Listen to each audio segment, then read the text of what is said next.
thank you very much for,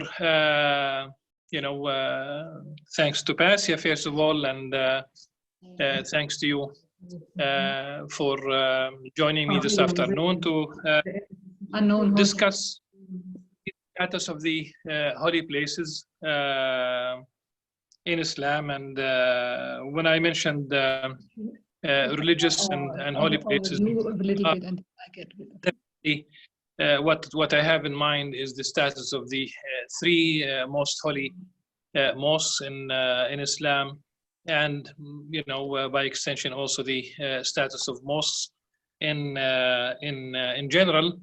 I'm sure that many of you are fully aware of many details, but nevertheless, please allow me to say a few things. Forgive me if you already know some of these things or all of them, because ultimately we're going to talk about Jerusalem. It's important also to talk about the status of Al-Aqsa Mosque, what's going on. There is always, when we talk about these places, there is religion, theology, jurisprudence. That's one package. Then we have history, and we have also the politics, not in the sense of political parties and what have you. Politics in the sense of there are always those who manage these holy places. For example, for the last century, it's been the Hashemites who have been taking care of the Waqf in Jerusalem, and in fact they are the address for both Christian and Muslim holy places. His Majesty King Abdullah II is the custodian of holy places in Jerusalem, and therefore the Waqf department in Jerusalem is part and parcel of the Jordanian Ministry of Religious Affairs of Waqf. And everything that takes place in Jerusalem is done in coordination with Amman in this respect. The administration here and the Waqf Council, they do take initiatives, they do make decisions, but it's always in line with the policies and the parameters known for us all vis-a-vis these holy places, vis-a-vis Al-Aqsa Mosque. When we speak about Al-Aqsa Mosque, definitely we talk about the whole compound, everything within the mosque. I'm stressing this because there has been attempts in the past, time and again, they try to reinterpret Al-Aqsa Mosque for us. This is absurd. Mujiruddin al-Hanbali, a Muslim scholar, a historian who wrote about the history of Jerusalem and Hebron, Al-Uns al-Jalil fi Tarikh al-Quds wal-Khalil, that's the name of the book in Arabic. There in this book, he spoke about the definition of Al-Aqsa Mosque, and this is really 500 years ago. He defined Al-Aqsa Mosque. All the 144 dunams, he literally measured twice the length and the width of the mosque, twice to verify the measurement. And he said Al-Aqsa Mosque is the name of the space, for all the buildings are novel. And this statement goes back to the time of the arrival of Muslims. For example, there were no buildings in the place of Al-Aqsa Mosque, and all the buildings that you see right now took place historically later on. A modest building that was erected by Umar al-Khattab, the second caliph, who famously set the example for interfaith relations in Jerusalem. Muslims did not take any Christian churches. The sepulchre church is still in the hands of the Christians. The Church of Nativity in Bethlehem is still in the hands of the Christians. But the place of Al-Aqsa Mosque was absolutely disregarded, really, historically. And he helped cleaning with his own hands the Al-Aqsa Mosque space, the compound, and he erected a modest building. Most of the prominent buildings that you see right now go back to the Umayyad period, and later on different Muslim dynasties took place of the mosque until ultimately, as I said, within the last century, it has been in the care of the Hashemites. Some of so it has been practically Al-Aqsa Mosque exclusively Islamic for these 14 centuries, albeit temporarily during the time of the Crusaders. And any mosque by definition is a waqf. It's an endowment. It's and maybe just one word or two about the notion of endowment. In essence, it's really trying, in simple words, it's as if we give back to God what belonged to God in the first place. I mean, it is everything in the universe, everything within the creation belongs to God. It's His domain, and relatively speaking, we say I own and I. So the idea of a waqf, whether it's a mosque or any other building, it's a dedicated place that cannot be changed, and the mosque in itself, it's a waqf for the Muslims. The Al-Aqsa Mosque was named as such, not by Muslim, let's say, scholars or notables or dynasties, or it's mentioned in the Quran.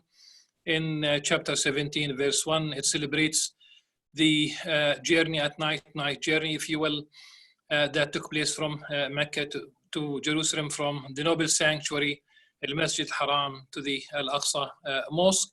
This is why it's a matter of it's a matter basically of faith. It's a theological issue. It's a matter of belief.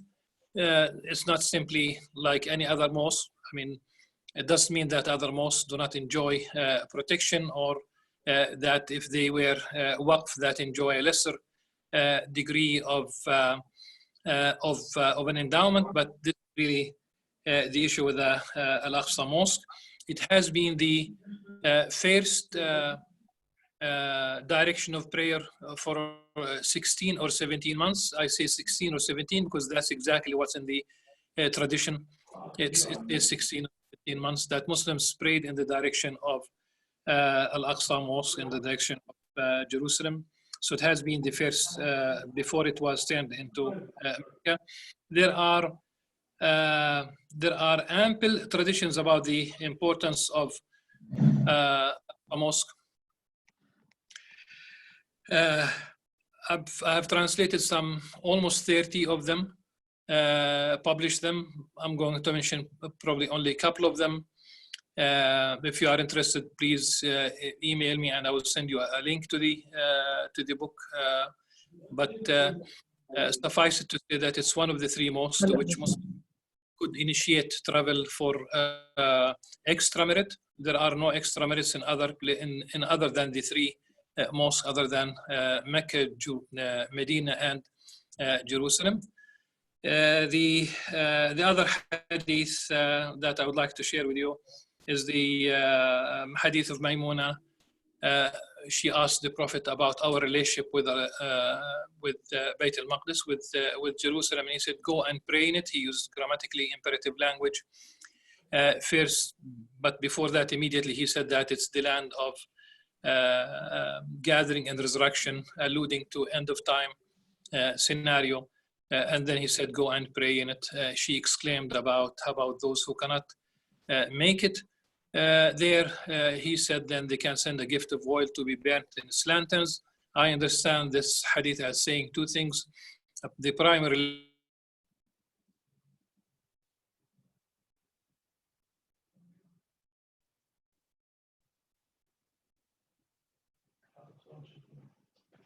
gift of oil for me is nothing but maintenance, maintaining the mosque in all aspects.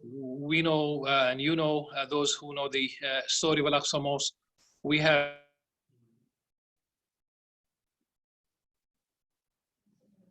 دكتور بقطع قاعد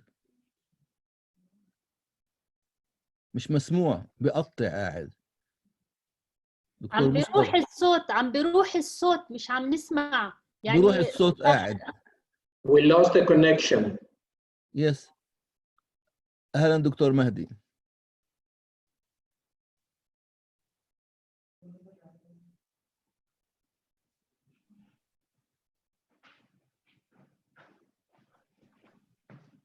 في اقتراح. ماهر الداودي معكم. مرحبا للجميع. في اقتراح اللي ما بيحكيش بس يطفي الكاميرا ويطفي المايك على أساس الإنترنت يكون شغال أكتر، عشان هذه الخبرة بالزوم. بس المتكلم بيحكي، ولما بده الواحد يسأل سؤال بحط الكاميرا وبحط هذا. تقدر to mute it, mute the camera and mute the mic at the same time. وخلي الدكتور شوي يتكلم. في هذا اقتراح مني. شكرا أستاذ ماهر. أنا بثني، أنا الدكتورة خلود، بسلم عليكم كلكم. greetings to everybody. بس أحسن هيك، أنا من أول عملت هيك. دكتور مصطفى يعطيك العافية. في ناس عم بتحاول تدخل على الميتينج، لازم تعملي لهم accept. فإذا بتنتبه على البارتيسيبانتس لما يدخلوا، إذا بتنتبه على البارتيسيبانتس لما يدخلوا اعملهم بس accept، عشان في ناس عم تتصل مش عارفة تدخل. والمايكروفون كمان دكتور عندك مطفي، إذا بتضويه من الزاوية تحت محطوط ميوت.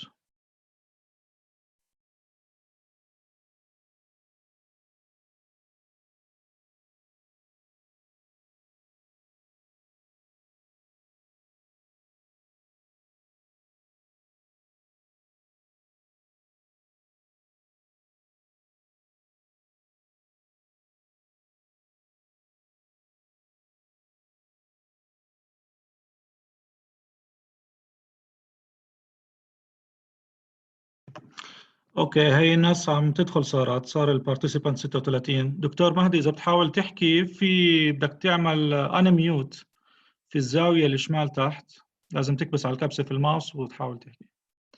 دكتور مصطفى معنا؟ I'm trying. I can hear you but مش عم بيشتغل معي. هي زبط، هي نعم سامعينك. دكتور مصطفى هلا كل شيء تمام. في ناس بتبعت لك ريكويست تقبلهم يدخلوا الميتينج، بدك تعملهم كل فتره وفتره اكسبت. هلا هي كل شيء تمام. It is working. فهمت عليك ياسين، ان شاء الله خير. It's working. لا بأس انه it's okay, interrupt and I will add if you don't pay attention to any requests, because sometimes I just look at my notes. And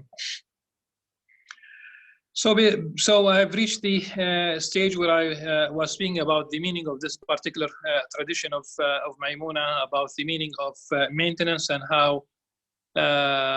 even maintenance is hindered at Al-Aqsa Mosque.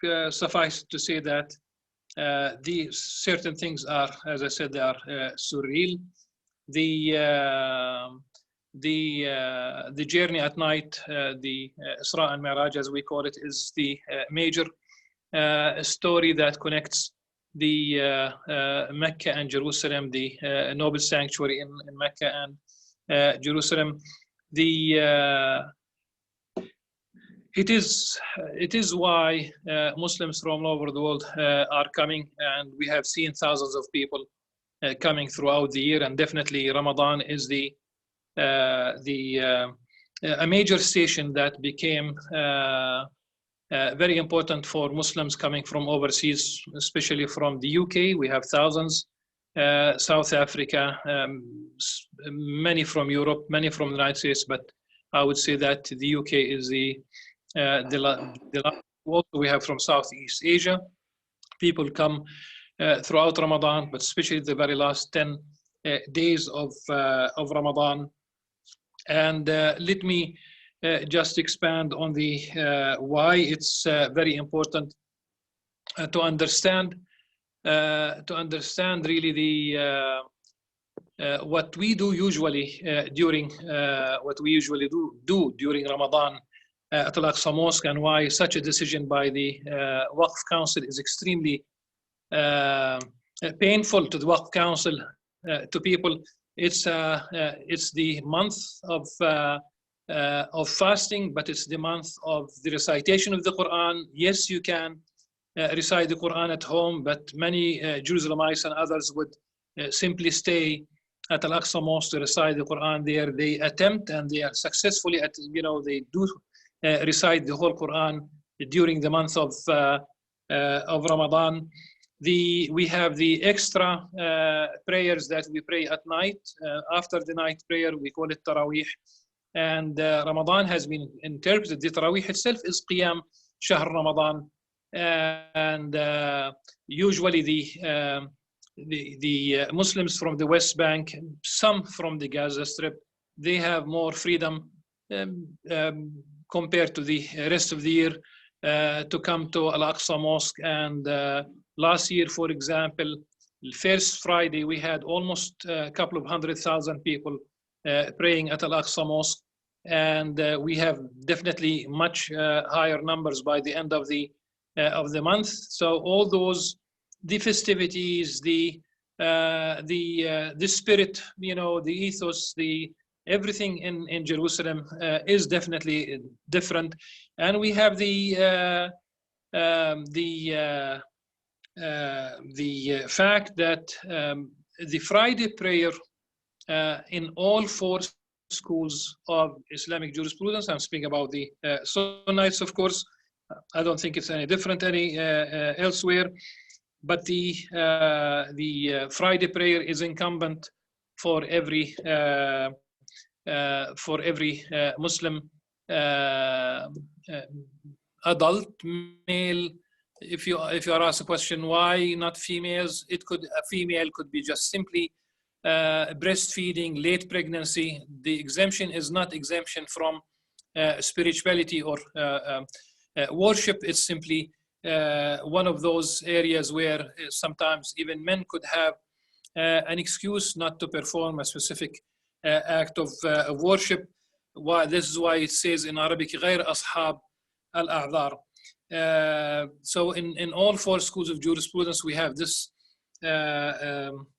status, so much so that Imam Al-Ghazali, a little bit more than 900 years ago, in his fatwa, he said, a prisoner who does not pose danger to the society should be entitled to pray al-Jum'ah wal-Jama'at at the mosque, should be entitled to pray congregational prayers and the Friday prayer at the mosque. And he said this is up to the governor to decide who could basically pose a danger or not. But the idea was even those prisoners were entitled to go out of prison way before the electronic bracelets.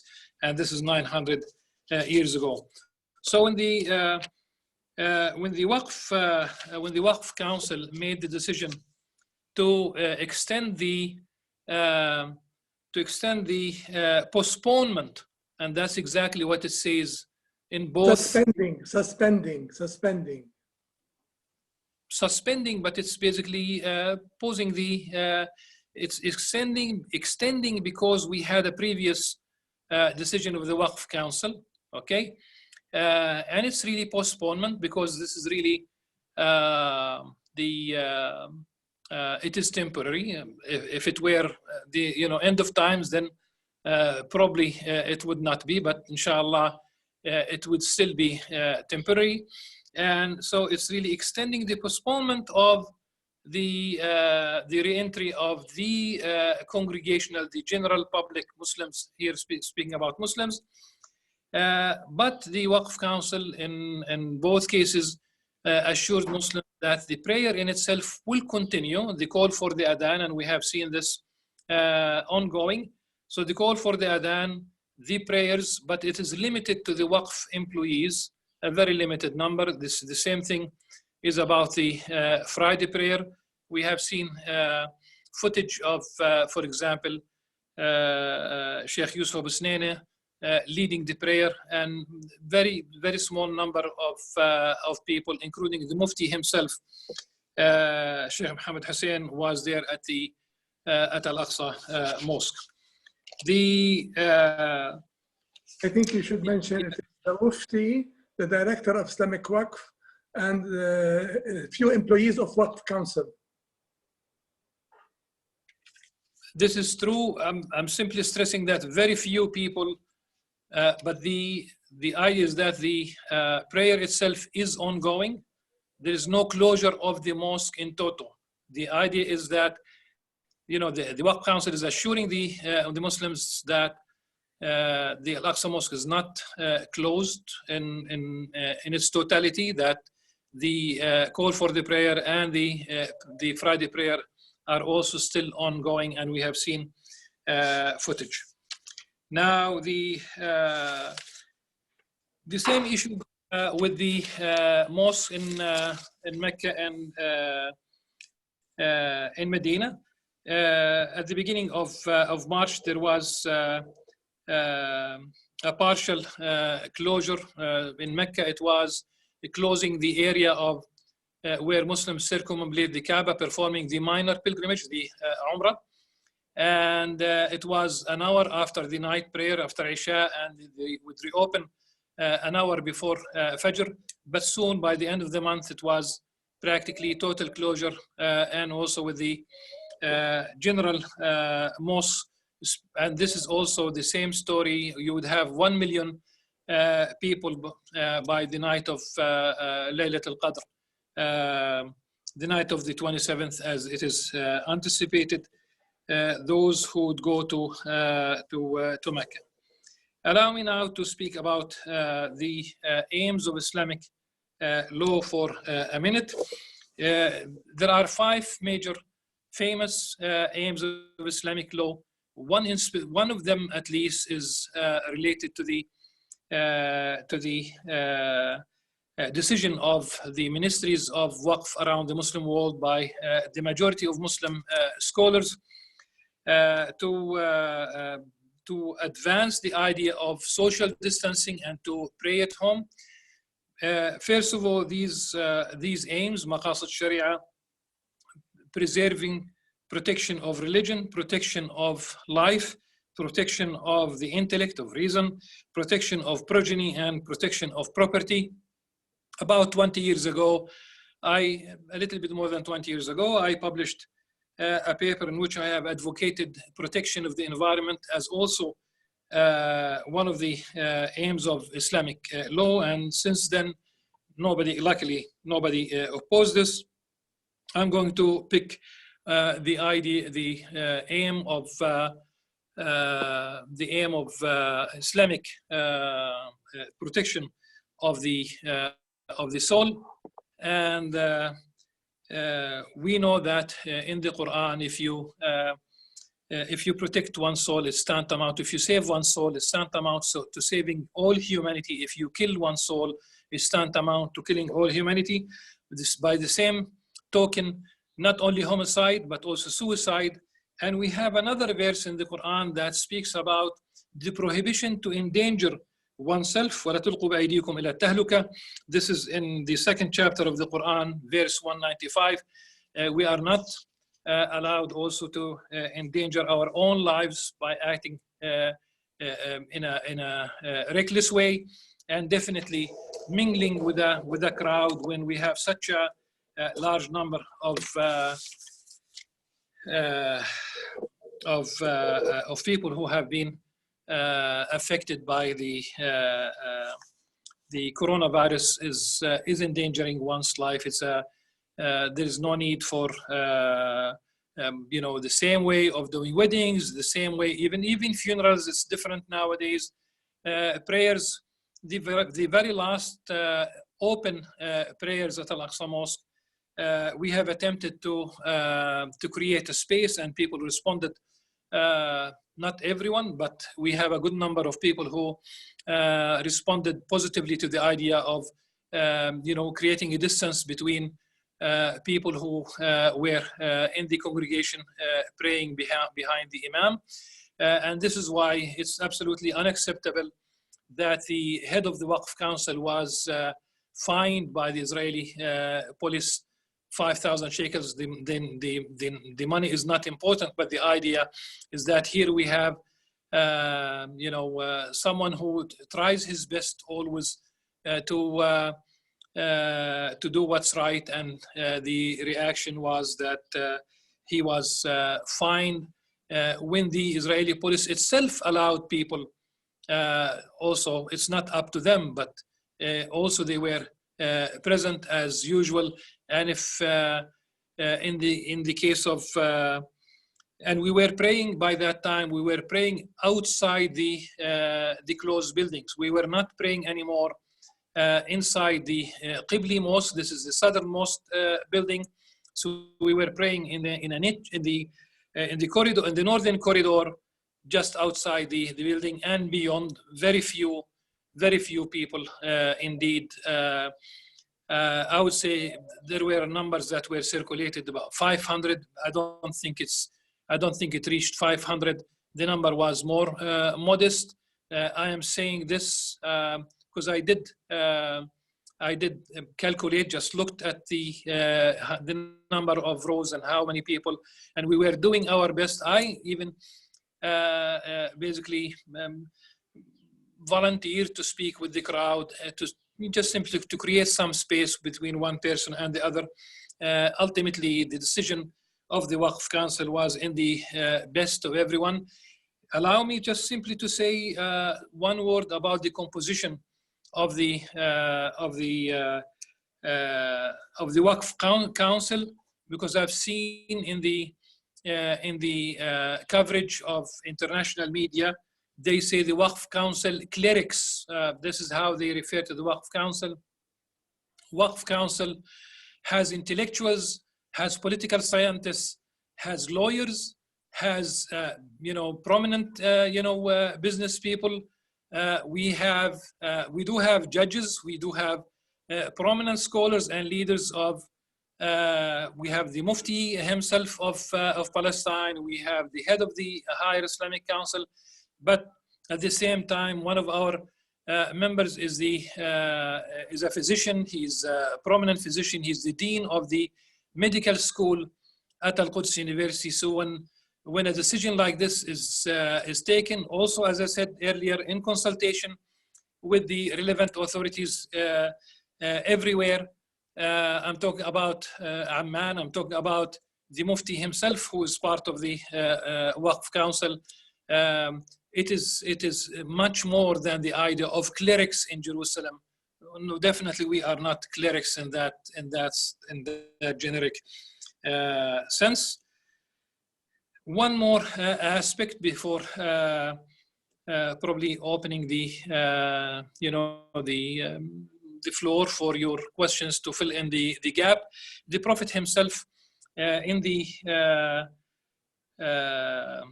during his lifetime, he included several.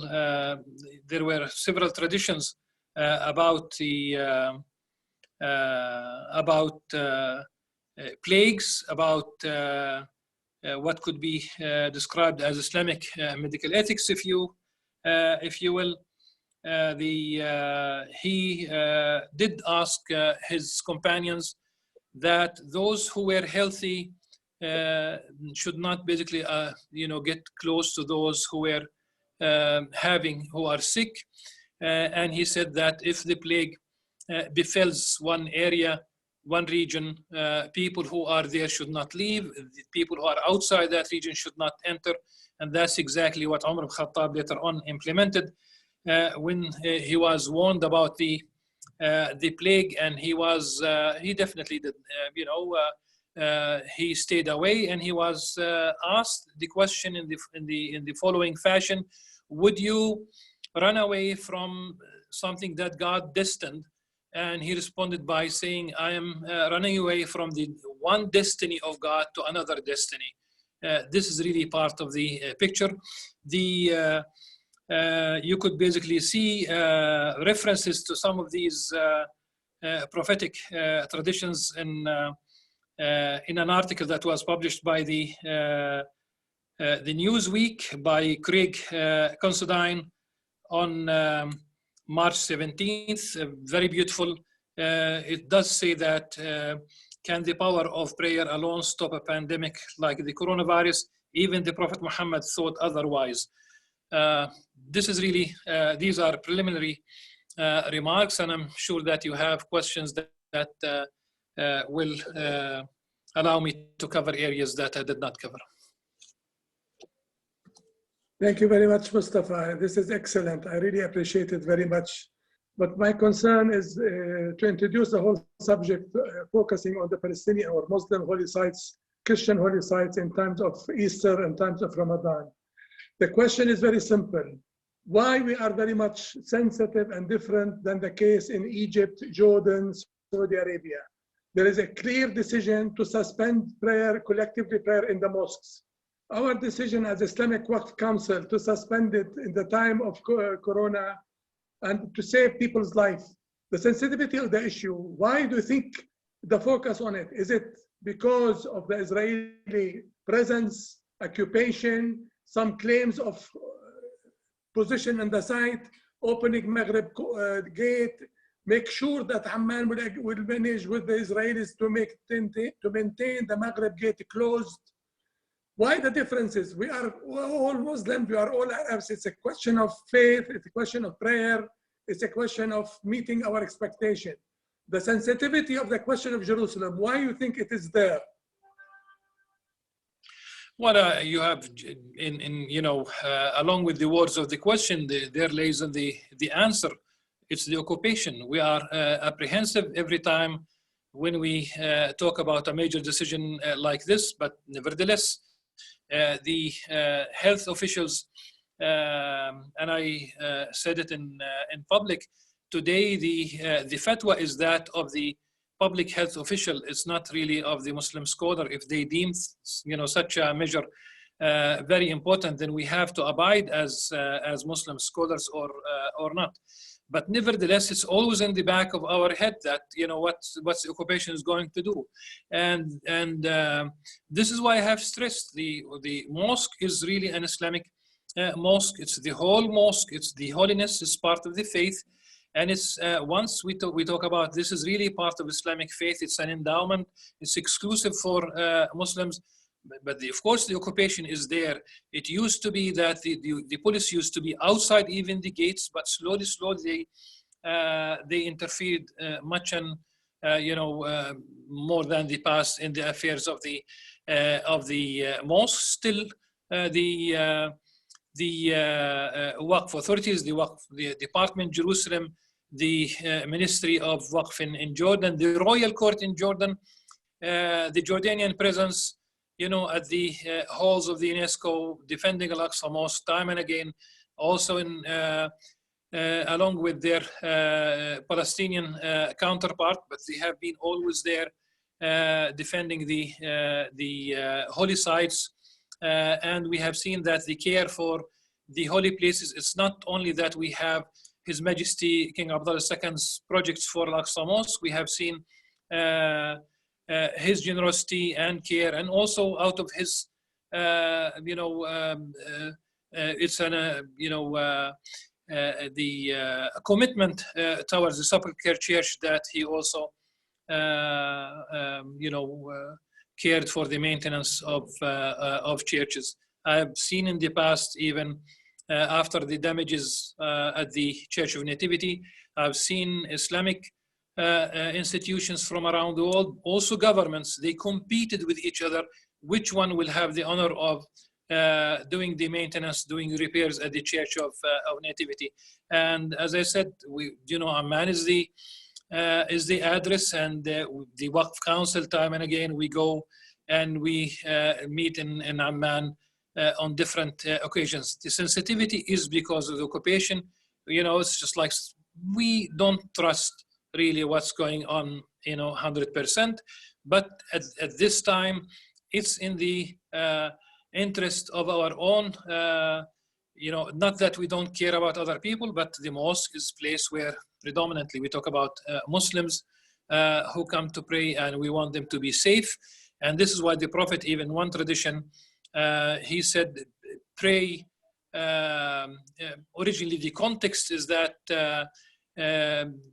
the meaning would be, do not hold a congregational prayer, pray wherever you are. And this is exactly what we are trying to tell people. Fasting is something that does not take place at the mosque. The prayers, definitely it's more preferable, and we are encouraged. In fact, it's really on one level is almost obligatory to perform certain prayers at the mosque. But in the light of a pandemic, we cannot defy what is clear for us, that one of the aims of Islamic law is to refrain from mingling at this time. And finally, the last question I will put for you is the reaction of the community, the society, on the decision of the Islamic Waqf of suspending the prayer in the time of Corona. Really, I have tried my best to find, I'm talking about internally here in Palestine, I have tried my best to find opposition. I've tried my best. I've read, far and wide. I've tried. I couldn't, though we have a community, as you well know, very, very opinionated, but it seems that they have rallied behind the decision of the Waqf Council because they understood the danger. Usually we would have reaction, they would question things, but no, it did sink in and people understood the rationale behind the decision of the Waqf Council.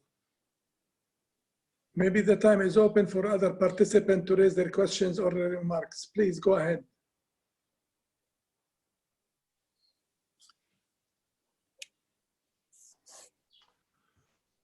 Can I come on this argument, if you don't mind? My main worry is that we have to follow the science as far as this really pandemic is concerned. And I'm afraid to say that the science at our disposal is rather foggy, even from what we are hearing from public health experts. It's clearly shown that the effect of coronavirus on the Israeli society is different from its effect on the Arab-Palestinian society. Now, the number of cases, the number of deaths, the number of people who are in the ICU setup, the number of people who need ventilation is 10 times more in the Israeli society than it is in the Palestinian society. So, what are we going to do? We are dealing with two different demographic populace that are really reacting to the virus differently. Now, as far as we are concerned, who are the public health experts that we should follow?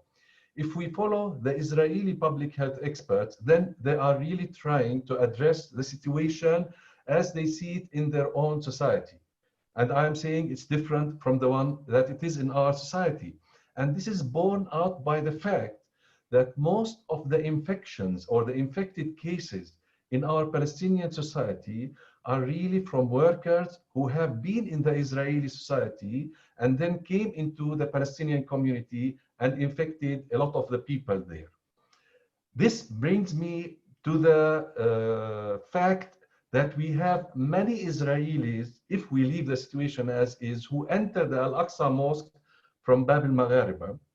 And these are really the people who are too religious. And it's really among the religious community in the Israeli society that the virus is spreading like wildfire. So we have really to think about exactly what we have to do and how we have to react and how we have to inform our people. And as I said, science is still not all that clear about that. It's a bit foggy. And how long are we going to continue like that? We are still really on the uphill of the curve, and probably we have not reached its peak. But again, as I said, the curve in our Palestinian society is already flattened as is. It's not really peaking as it is in the Israeli society. So we have a dilemma here. And we have to face this dilemma that we are two divergent streams of populations reacting differently and being affected differently. How long is this going to last for? Are we going to continue for like that for another month, another 2 months? People say that the virus is not going to go from the community even after a year or two. It might take until you try to get on top of it or clear it. So what are we going to do? Where are we going really to take our decisions? Whom are we going to listen to? So these are questions I'm putting really for discussion in order to clarify our minds about the strategy that we have to follow as far as our religious places are concerned, whether Christian or Muslim. Okay, let me remind everyone that the speaker was Dr. Hani Abdeen, Dean of the Faculty of Medicine at Al-Quds University. Yes, Dr. Hani, the numbers on the Israeli side show, and the Times of Israel and Jerusalem Post, Haaretz, they all spoke about the religious community, whether it's in Mea Sharim in Jerusalem, but also Bnei Brak, closer to Tel Aviv. It's the hotspot of this pandemic, but also a good number of Israelis returning from the United States. So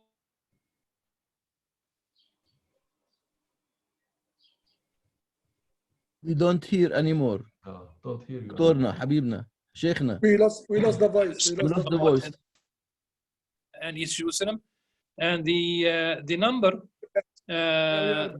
of affected in East Jerusalem is going up. دكتور مصطفى يعطيك العافية، اتأكد وين الميكروفون عندك بالكمبيوتر وميك شور إنه it's open، ما بتحط إيدك أو مسكر أو إشي. يمكن problem بالكمبيوتر ميكروفون، فعلشان الكل يسمع إحنا مش سامعين. The voice and the picture of Mustafa is not there anymore. Maybe he's out, he will come back. Like before, same happened. Please do. He might need technical support. Is there a technical person who can help really?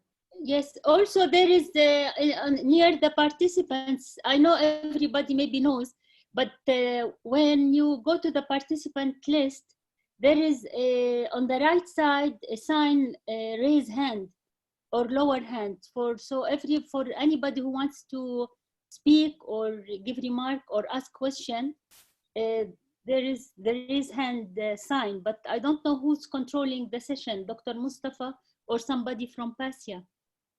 No, it's Dr. Mustafa who's controlling the session. I think he has a bad internet connection. He's back, Dr. Mustafa. Mustafa is back. So if Dr. Mustafa will look into those who will raise hand on the participants.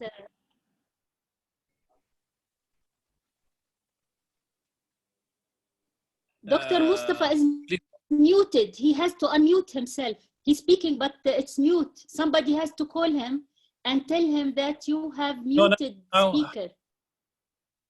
He's back. I probably did it unwittingly. Now it's unmute. Now he's back. We can hear you. Go ahead.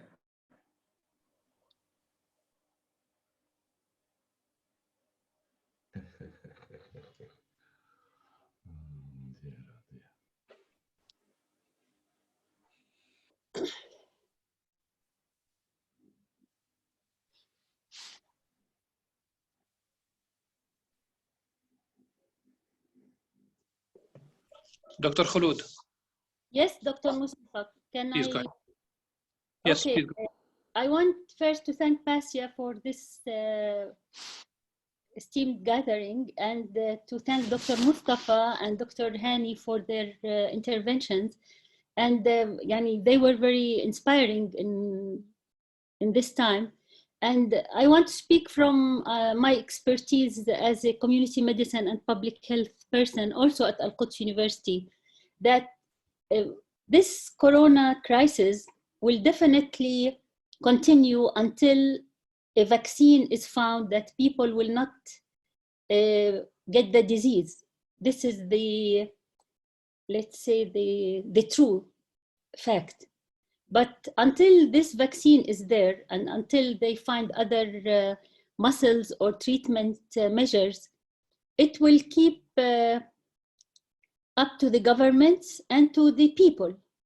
And Dr. Hani, I understand how difficult is it in East Jerusalem, not only with the powers there, Palestinian, Israeli, Jordanian, and their coordination, but also with the people and with the lack of information and with the language barrier and so on.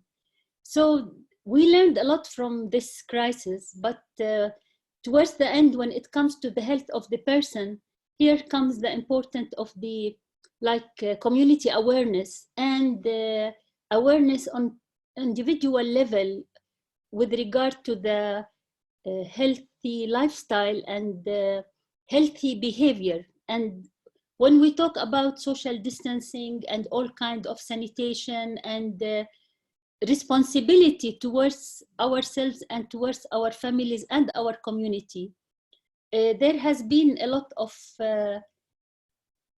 issues that needs in the future to be addressed. And I believe that there should be a lot of awareness and responsibility, and there should be a lot of coordination and better coordination. Of course, there has been a lot of great efforts, positive efforts, helping people, helping health professionals, providing food and medical equipment. But I think the utilization of resources somehow was not balanced. The double standard in Jerusalem with regard to the Israelis and Palestinians affected the situation. And these issues now are prevailing and are clear because of the crisis. So I believe that it needs to be addressed. And when we talk about awareness, this also includes the religious side and how people will attend their prayers and make all the rituals in a healthy lifestyle. And you know, health proved to be before politics and before economics, because everything now is behind, I hope, and except for those who want to take advantage. And health comes first, and health knows no borders on one hand, but on the other hand, it's very essential to keep our health and healthy lifestyle and health awareness and health services in East Jerusalem. And the health system coordination is an issue to be hopefully looked upon with all those concerned. Thank you very much. Happy Ramadan, coming Ramadan, and happy Easter for our Christian friends and international community. And thank you. I lower my hand now, خلاص. Dr. Mustafa?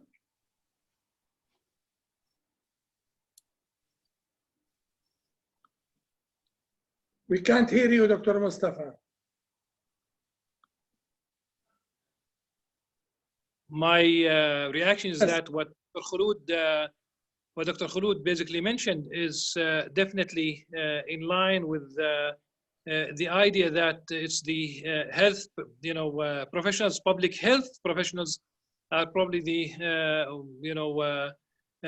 very important at this stage in determining, the direction of the society. And I hope that the relevant authorities are listening to her, so that definitely we would like to be part of it. But you have the relevant authorities who should act on her suggestions and what Dr. Hani Abdin earlier also said.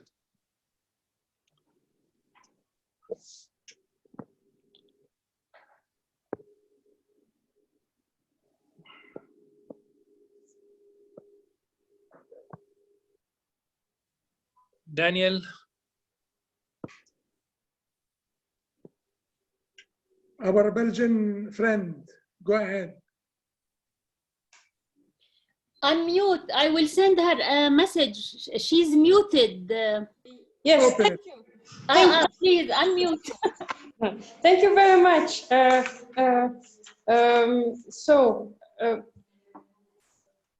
In these times of coronavirus, and especially in this Ramadan time, which will be very peculiar because, as you said, normally there comes Muslims from the United Kingdom, South Africa, Europe, US, Southeast Asia, and of course also from the West Bank. It might be, well, the month of Ramadan is very long, and it might be that there is an easing of the frontiers, but it might also be that it's not the case. And so I would like to have a view if you are intending to do some electronic things to connect to the Muslims all over the world who normally would have come to Jerusalem or to the Muslims in the West Bank or in Gaza. And also I would like to have a sense of what the day and the night of a normal person, Muslim, Palestinian, living in Jerusalem would be in this Ramadan time. And also, can he drink water? Is he allowed to drink water? Thank you. A lot of things, but it's because I'm outside of this knowledge, of course, about Muslim religion. Thank you for your answers. Thank you. Thank you very much for your questions. Regarding the first part about electronic reach out, I've seen also, many people, I've known names in the United States who are now more active online in the virtual, let's say, realm. I myself deliver an evening lecture every single evening on my Facebook on Imam Al-Ghazali, and I try just in the introduction or I utilize a certain statement to also do some kind of group therapy, if you will, just to make things a little bit more peaceful, because I do hear that clustered families, they need also to de-escalate sometimes, to reinterpret this social distancing and to utilize it for the best. But I am among those who reach out every single day. A typical day in the life of a Muslim, whether it's really here in Jerusalem or elsewhere, in general, people would wake up before dawn for the pre-dawn meal, we call it suhoor. They would, like in the previous years, I would go to the mosque, to Al-Aqsa Mosque. That is, I would accompany even some of my relatives, not only from the immediate family here. And during the day, recitation of the Quran, prayers, and it depends about one's preference, whether this is before the coronavirus. And in the evening, people will start preparing themselves for breaking fast, which is almost around 7:30 right now. And we are accustomed in this part of the world to very large family gatherings and friends. It's very rare for us to break fast, alone in that sense. I have seen something a little bit, just going back to the old days, like I have two immediate neighbors, and we have been exchanging, some food. We send them, they send us, but we don't sit together to eat. It's a bit sad, but also it's like, it's beautiful, it's lovely. In the, once one breaks fast, you pray the evening prayer, and then we usually would head to the Al-Aqsa Mosque.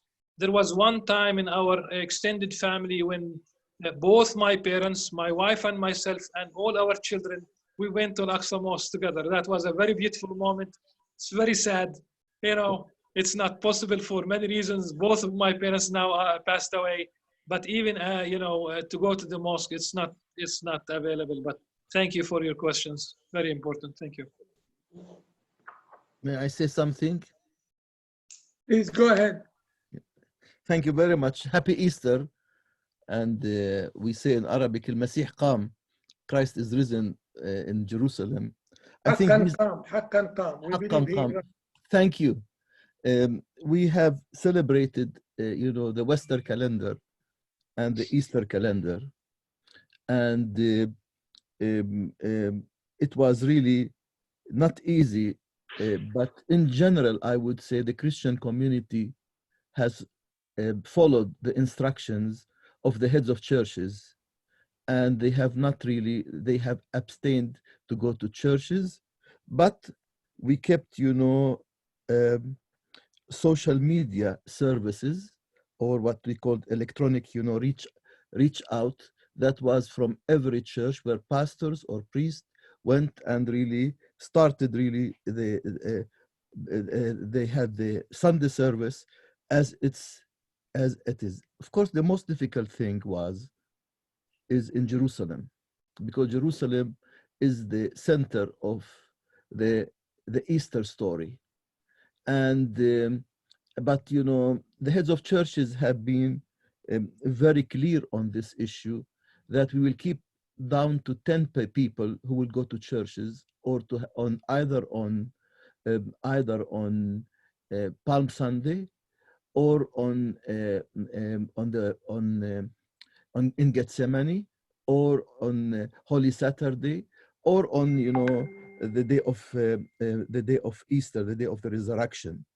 What really, we are really very thankful that our community, although it was difficult for them to understand it, especially on Holy Saturday, some groups, you see, from East Jerusalem, after you know, after the holy fire was given and was blessed, then, you know, they went over the roof of the Holy Sepulchre, and they made, you know, the usual zaffe. I don't know what's in Arabic, zaffe, the usual, you know, celebration.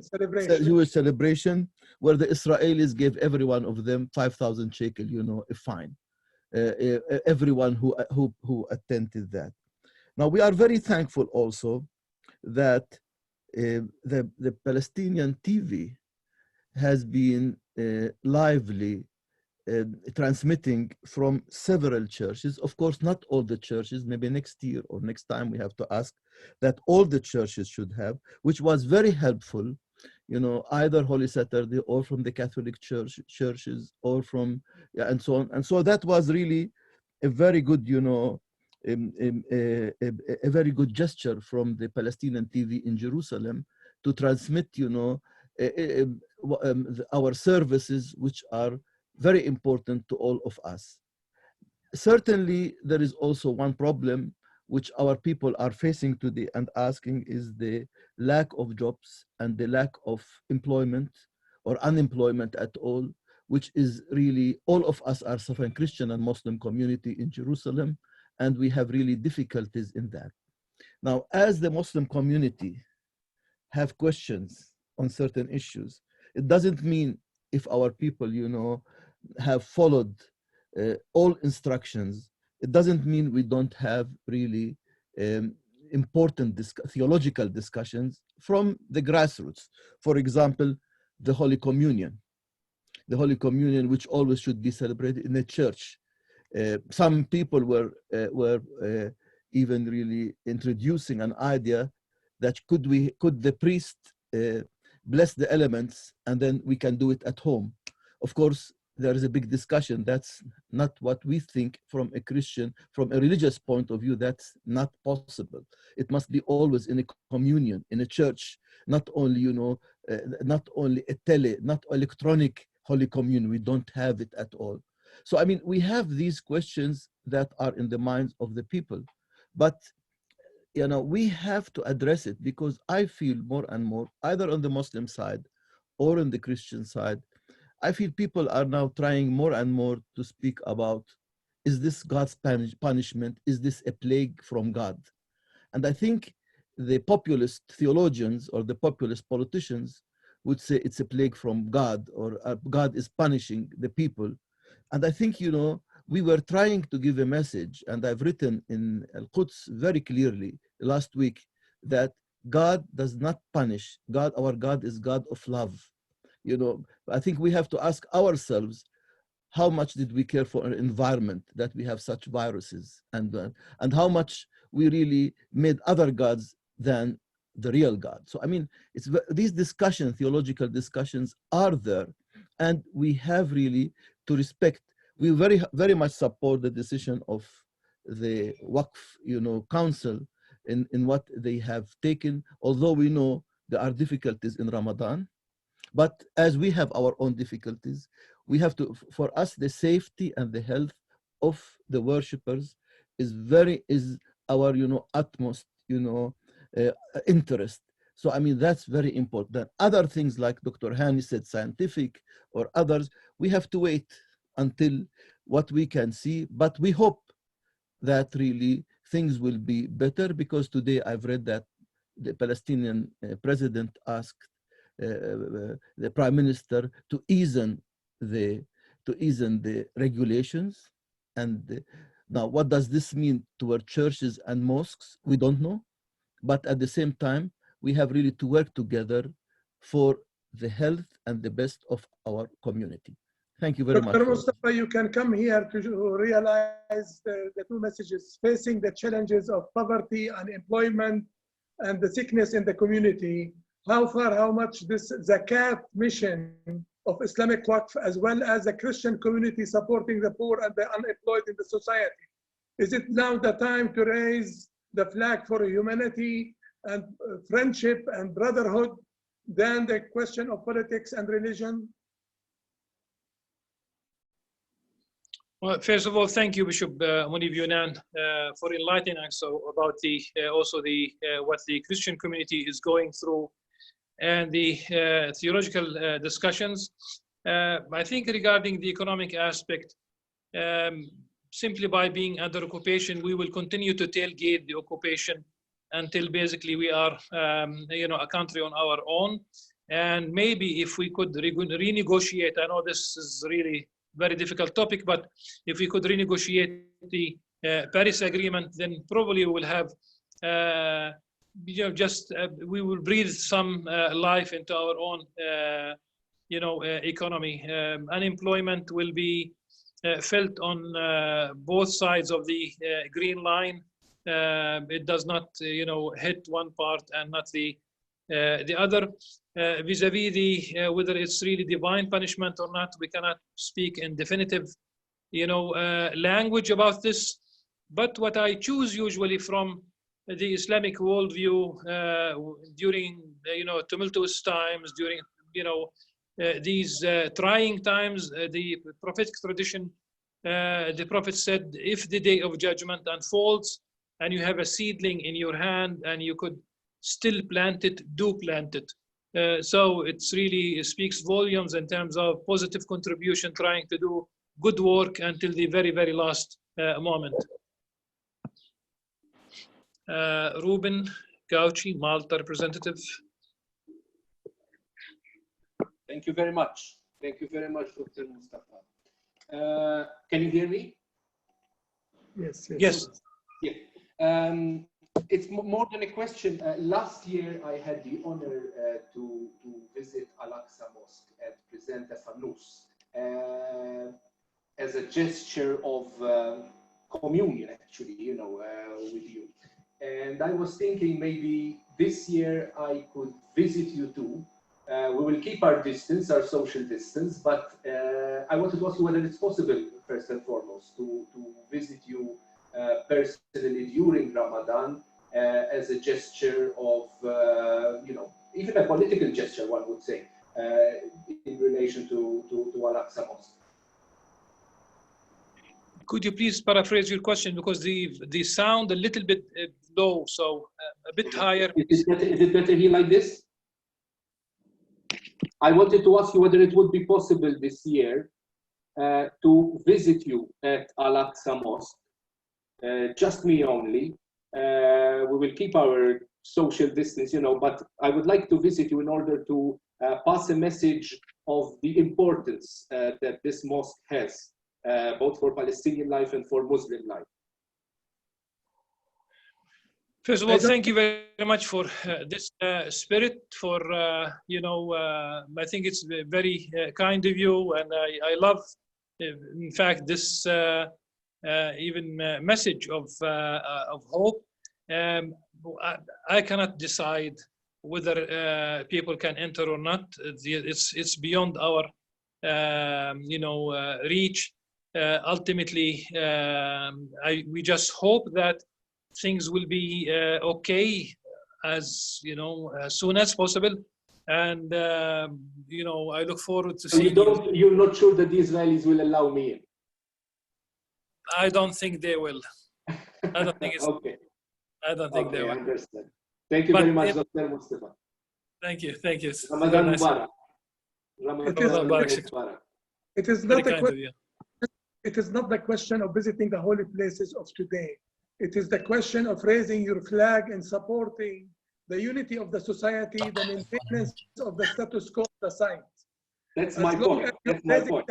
Of maintaining, respecting, accepting the status quo of all holy sites, Holy Sepulchre, Al-Aqsa Mosque, and you may visit the director of work people in their offices as well as the head of the churches in celebrating Easter.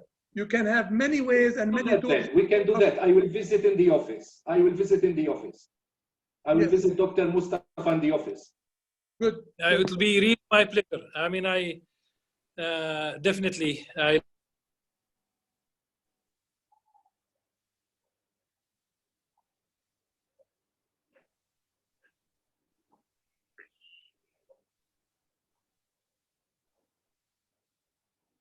مش مسموع دكتور مصطفى.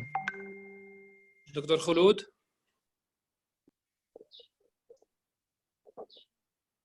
Thank you. Thank you, Mr. Mahdi. It's been Dr. Mahdi remark about the prevailing of human rights and noble values.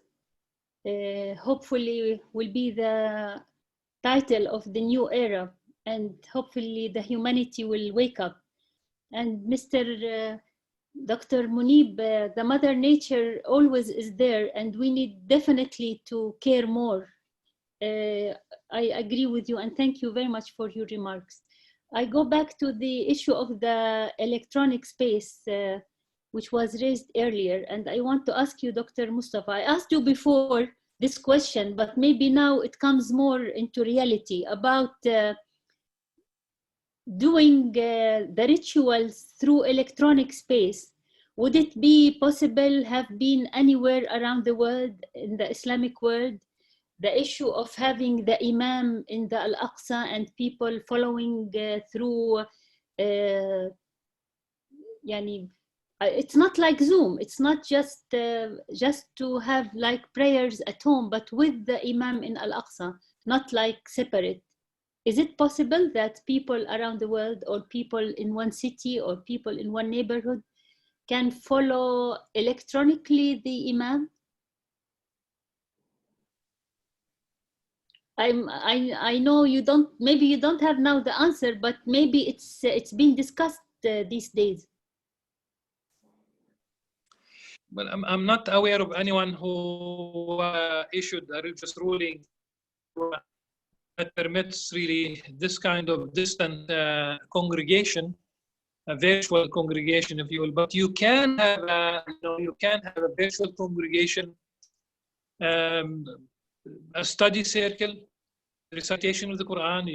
We can have dua together. Just make a supplication. Maybe I can share with you, with all of you, in fact, before you leave, a dua that I wrote. We look forward. I hope you can share with us. I'm personally very much interested. I will try to share this dua with all of you before the end of this. But I try to make it as ecumenical in terms of its language, as and inclusive as possible. I hope so. I hope that will work out. Thank you, Dr. Khulud. Thank you.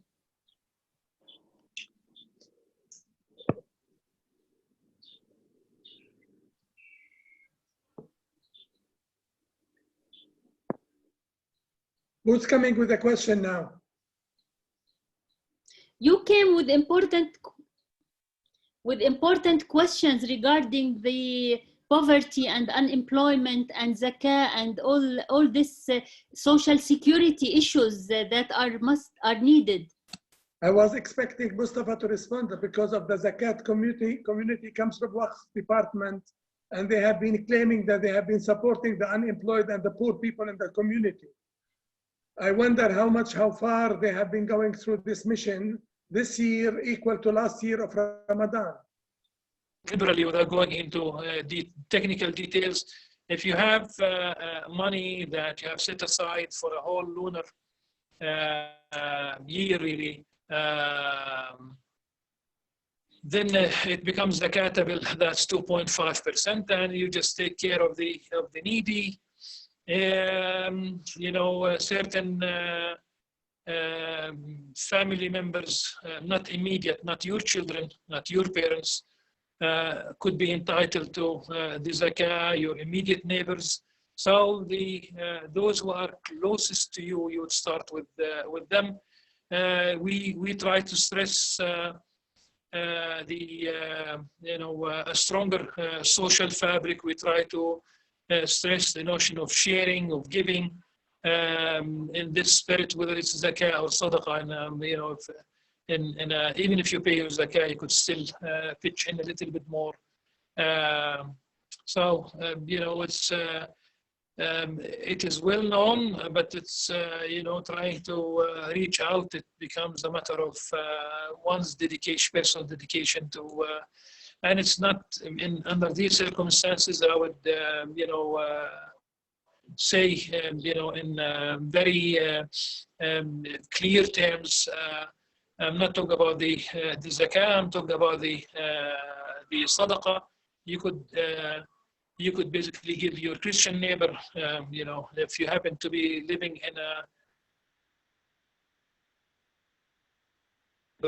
definitely you take care of your own first. As I said, it could be a relative, it could be an immediate neighbor, but then you reach out to the whole community as much as possible. Your neighbor, I remember the way Ibn Hazm, the Andalusian scholar, who was mentioned by the way in the Regensburg lecture, but at any rate, when he tried to discuss who's a neighbor, he said 40 doors in each direction. That's a massive neighborhood. That's massive responsibility. Today, I would say he or she is your neighbor. If you know about them and you can do something about it, whether it's a famine in the Horn of Africa, it's a flood in Bangladesh, or a tornado in Colorado. It's all one human family, and we need to reclaim it and try to do our best. Let us advocate a full stop, not only to at this stage. You talk about social distancing. What's more important after the end of this pandemic? It's important to build hospitals, equip hospitals, make health services available to everyone, kind of a universal plan. And you know very well that if we stop manufacturing weapons, the military industry, we can do a lot with that money for everyone. Thank you. May I say something also? You know that what we have done in the Christian community, first of all, that there have been, you know, a support in West Bank or in Jerusalem, and in various parts, you see, where heads of churches have either sent, you know, money in order to help some families who are in need, or packages of food which are in needed, you know, in especially Bethlehem, Ramallah, and various parts, including Jerusalem. And this has been really very important at this time, because many of the families we have noticed, you know, were not prepared for this stage, and we had really had to help them. Secondly, I'm also really happy and proud that to see the Palestinian society has been doing, you know, very good at this moment. For example, there is an initiative which is called Waqf Izz, where there are many people who are affluent, who have given, you know, to this kind of initiative in order to help hospitals or in-need families. I know in Jerusalem, at the moment in the time of Ramadan, that there are many initiatives who have contacted us and contacted me who are really trying to find how can they have the families who are in need. And especially, I know another initiative which they want really to facilitate the Jerusalem hospitals with the ventilation machines. So I think I must say that the solidarity that I have seen in this time of crisis is overwhelming. And really, I'm really proud of our society that we are all really putting our effort to help our people to stay healthy and not to open their hands at this very time of need. And I think we need also to challenge ourselves, how much can we really help those initiatives that are in the society to continue to be generous as they are. Thank you, Bishop. Thank you very much for highlighting these initiatives and the sense of community that we are celebrating, and at this and even before. And I think the crisis could bring the best out of people also. Thank you very much.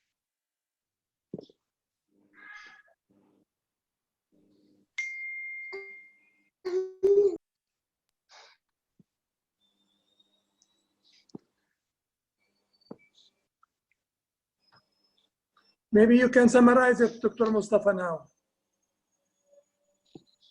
Okay, then if it's really a summary, then allow me to just read what the supplication that I have written it.